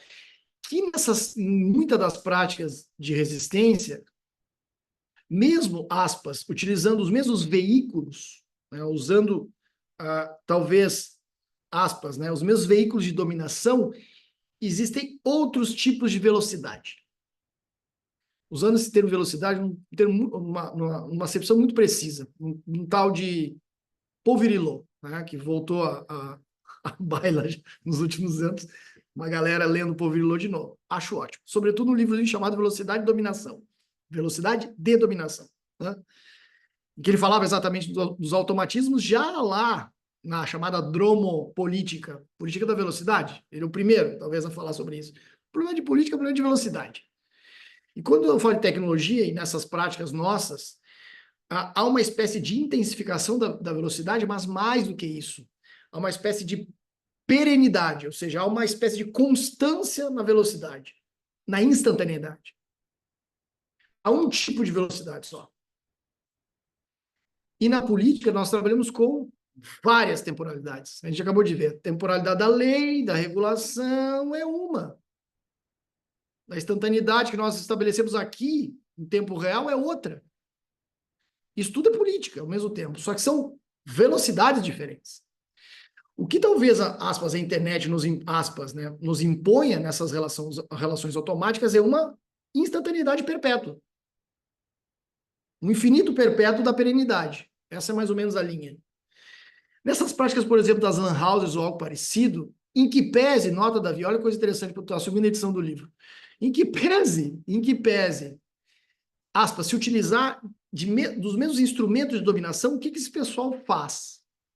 De maneira criativa, rematerializa a sua existência. Traz de volta para o seu contexto, para os seus problemas e para as suas condições de sobrevivência. Cara, isso é revolucionário, não é menor, não. Não é menor, não. Ah, mas é só uma sobrevivência. Não, ao contrário. É o que os, aspas, as resistências sempre fizeram, sobreviver. Então não é um problema em si, mas é interessante que a capacidade de, aspas, né, de subversão dessa relação se dá porque há uma espécie de rematerialização do mundo. Pega aquele troço lá e joga no concreto. Pega o teclado e bota um B. Aquilo que literalmente é apagado. Olha que coisa interessante. Pela aspas, né, pelo digital. Olha que coisa interessante. Até a metáfora é poética. É apagado pelo digital. É rematerializado pela prática deles. E só é possível porque tem corpo nessa história. Tem vida nisso. Dá para perceber que, para mim, isso é algo fundamental, porque ele recompõe uma espécie de ritmo de vida. Um outro ritmo é imposto, aspas, né? É imposto. aquilo que é geralmente hegemônico e que vem dado, literalmente. Eles jogam de outra maneira. Isso vai ser revolucionário, porque isso vai formar uma nova tecnologia mundial das periferias e que isso. Não, eu tô cagando para isso, não interessa. É algo imediato, é instantâneo. Isso sim é luta anárquica. Mesmo que tu não chame de anarquia. O Foucault chamava de anarquia. São lutas anárquicas, lutas imediatas, que não estão interessadas em tomar o poder, em combater o inimigo lá longe, o Trump, o Zuckerberg. Não, não, não, não, não. Estou querendo resolver o meu problema agora, hoje, nesse momento. E nota, através de uma espécie, cara, de rematerialização da sua vida. Aquela vida que é desmaterializada, desnaturalizada. Dizia um autor que para mim é muito legal, o Amador Fernandes Safater, né, que é um espanhol que a Ana deve ter conhecido, deveria ter conhecido pelo menos em Sevilha ou em Madrid. Ele é muito, não vai conseguir, né? Mas essa história de ritmo não tem a ver com uma lentidão. Dá para perceber, Davi? Tu viu isso no campo? Não é lentidão. Eu não estou pegando aquilo que é frenético da internet, e slow food, e novo high, vamos tudo voltar. Porque não, não, não, não, não. Não é isso. Porque o avesso da velocidade não é a lentidão. É encontrar ritmo certo. Não adianta eu botar a música para tocar ela mais devagar. Vai ficar uma merda a melodia. É questão de ritmo. Só que esse ritmo quem dá é o quê? Temporalidades singulares, cada um. Cada um não é no sentido individual, né? Mas cada dimensão, cada contexto tem o seu. E esses contextos que tu tem trabalhado nas favelas e vai trabalhar muito mais em outros lugares, tem ritmos próprios. Faz aquilo que um cara chamado Bachelard, olha que coisa legal, né? Chamava de ritmo análise. Gaston Bachelard. Cara que inspirou depois o Deleuze a falar sobre ritmo análise, foi o Bachelard. Depois eu posso falar um pouquinho mais, que foi um português, inclusive. Um português, foi o primeiro cara que fez um livro sobre ritmo análise. Que para mim era bem legal, porque o que está dizendo? Cada coisa tem o seu tempo. Coisa mais ridícula, né? Um tempo ad hoc. Para crescer uma planta vai depender de um tempo. Para se apaixonar é outro. Para cozinhar é outro. O tempo do relâmpago é outro. Parece algo profundamente fenomenológico, mas não é. É a vida. E isso para mim é fundamental, porque isso, nota, joga uma reincorporação, literalmente. Reincorpora aquilo que é fundamental, o corpo, a materialidade. É isso que essas aspas, essas práticas tecnológicas, para mim, de resistências que eu leio no teu livro, fazem. Isso é subversivo, para mim. Por isso que tu tá aí convidado, tá de parabéns. E eu te agradeço sempre muito por poder te ouvir. Brigadão, Davi. Brigadão mesmo. Galera, 10 para 1. Juro que eu gostaria de ficar aqui mais tempo, mas Guto, amanhã só para. tenho aula lá em Brasília, inclusive. Lá em Brasília não, né? Ô, Online, Guto, só... no IDP em Brasília. Vai lá, Davi, força. não, só para complementar o que você falou, assim, rapidinho, novamente, Claro, toda vez que eu todo o tempo do falo, mundo. meu cérebro aqui começa a pipocar. Não, não, não vou me alongar, é justamente isso que você falou sobre cada coisa no seu tempo, cada coisa tem o seu tempo. Eu acho que é justamente isso que essa plataformização dentro dessa lógica das big techs tenta nos enganar. Por quê? Qual que é o slogan deles? É Move Fast, Break Things, ou seja, para você se mover rápido e quebre as coisas, né? E isso é o que eu sempre falo, tem coisas que a gente não pode quebrar, né? A gente não pode quebrar uma relação social, a gente não pode quebrar comunidades vulneráveis que você quebrar uma comunidade vulnerável, você mata, você tira daquilo que é o maior direito da pessoa, que é de ser, de existir, né? Você move fast, se mover rápido, né? Você cria essa fricção que causa vidas, né? Que causa as ontologias, as possibilidades de ser. Então, acho que isso é muito importante, né? Só para trazer o que você falou, que realmente tem que ser lembrado ao tempo todo, porque do outro lado está falando para a gente fazer o contrário, para a gente cada vez se mover mais rápido. E é o que você falou, por exemplo, a regulação, é claro que no, né, a gente critica essa questão da morosidade, às vezes até muito devagar, mas ela também não pode ser nessa velocidade que as Big Techs demandam. E elas não podem demandar nada da gente nessa questão da velocidade, porque, novamente, cada coisa tem a sua velocidade e o seu tempo. Mas era só isso mesmo que eu queria falar, porque casa muito bem, porque do outro lado a gente está o tempo todo sendo cobrado de se mover cada vez mais rápido e quebrar estruturas no sentido ruim, não quebrar no sentido anárquico, mas quebrar no sentido ruim mesmo, né, dessas relações. Vai um pouco daquilo que a gente conversava, né, que a Batira fez referência no chat ali, é mais ou menos por aí, sabe? Né? Um pouco das lições que a gente tem tentado pensar vai por aí, né? Ah, hoje eu tô demasiadamente espinosista hoje, né? A minha ética espinosista tá me Eu denunciando. adoro, porque eu nunca sou Estou exposto a isso, denunciando o meu né? espinosismo empedernido, como dizia o meu avô, né? Um espinosista empedernido, que é exatamente isso. A gente não sabe o que pode um corpo. Essa é a expressão que o Spinoza tem na sua ética. A gente não sabe o que pode um corpo. A gente não sabe o que pode um corpo. Então, isso para mim, é fundamental. E esse próprio corpo é que vai fazer com que se provoque o desajuste e se transforme a relação de poder, né? Ou seja, aquilo que a vigilância vai tentar alcançar só é capaz dela ser produzida porque tem um corpo antes que resiste. Cara, vamos usar o básico. Desculpa eu jogar no basicão, mas parece ser muito importante porque faz 50 anos que publicaram o tal do Vigiar e Punir e pouca gente entendeu o que estava rolando ali, né? Que lendo o Damian, né? Quem assistiu o seminário do Sandro Quinhola, que o Davi também vai conhecer em breve, né? Quem assistiu na PUC lá lembra do que o Sandro fez referência, eu faço coro com isso.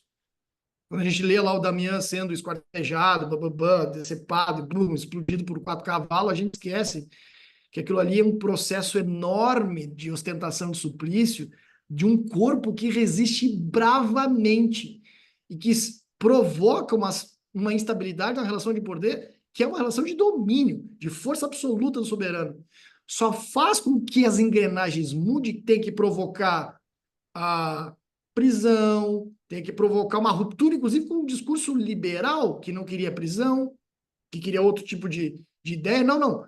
Vamos ter que, aspas, né, um conjunto complexo de coisas, não tem uma grande racionalidade, mas fazendo o que fez mudar aquela relação foi o corpo do Damian, que resistiu a ser esquartejado durante horas e horas e horas. E aquilo é apenas um exemplo do Foucault, né? Mas tanto é que o primeiro capítulo, não esqueçamos, né? O primeiro capítulo do Vigiar e Punir chama o corpo. O corpo. Foucault não fala uma metafísica do caçamba. Não, não. O corpo. Comecemos por aí. É o corpo. É o corpo. E o Foucault adorava falar muita coisa e não citar grande coisa, né? Entre eles, sem dúvida, dá para citar pelo menos 2 no Vigiar e Punir, que é o Marx e o Spinoza. Classicamente ali, várias vezes tem citação dos dois embutida dentro do livro. Mas tudo isso para dizer aquilo que o Davi já fez referência, mas para mim é fundamental. Antes vem as resistências. Antes. E é só a partir disso que a vigilância começa a operar, que o controle vai ter que se inovar, né? Que o capitalismo vai ter que mudar, que não vai ser mais aquele capitalismo fordista, vai ter que ser neoliberal, que vai ter que incorporar aquilo que era o patrão 8 horas por dia, agora ele é 24/7 dentro de cada um de nós. Olha que maravilha. Quem fez isso? Nós fizemos que isso mudasse. A resistência fez com que isso mudasse, com que surgisse capital cognitivo, capitalismo cognitivo. Fomos nós. Não é uma espécie de... O que são as crises constantes do capitalismo? Foram postas por nós que eu digo, resistências possíveis, que subvertem, que procuram sempre instabilidades nessas relações, aspas, supostamente de domínio e estáveis. Isso me parece um fundamental. É o que nos leva a fazer um seminário às 7, 8, 9, são 9 já aí para vocês, né? Até às 9 da noite, nesse papo show de bola. E eu agradeço demais. Desculpa se eu fui demorado, mas eu acho que foi legal demais. Queria estar aqui com vocês de manhã, não pude, mas certamente estaremos em breve juntas e juntos. E eu quero agradecer mais uma vez, Ana, Gabriel, em especial, mas a todos que estão por ali, né? A todos que estão por aqui e aí, né? Então, faço um registro final, agradeço muito, em especial Davi. Louco para te ver já em janeiro, sei lá, fevereiro, não sei. Te Vou vira, marcar. te vira, mas temos que nos ver rápido, Vou tá? marcar esse seminário em fevereiro. Fevereiro tem Aí em aula, Porto cara. Alegre. Não bota nós na aula em fevereiro, tá? Tu é gringo aí, ganha em dólar e não trabalha em fevereiro. Nós não trabalhamos em fevereiro. Nnós temos Não, ali peraí, dia esqueça. 20. Depois do carnaval. Agora começamos, né? Agora começamos, né? Beleza. Não, mas é março mesmo. A gente fica Ótimo. tranquilo. Vou tá Já aí. te aviso. Beijo, uma boa noite para todas e todos. E obrigado, tá? Obrigado mesmo pelo apoio. E show de bola, tá? Adorei. Tá gravado, depois a gente disponibiliza no YouTube para todo mundo poder compartilhar aí se quiser, ou para lembrar das anotaçõezinhas que eu via um monte de gente falando, fazendo assim, achei muito legal. Adorei. Beijo. Obrigado, Davi. Valeu, pessoal. Tchau, Tchau, tchau. tchau.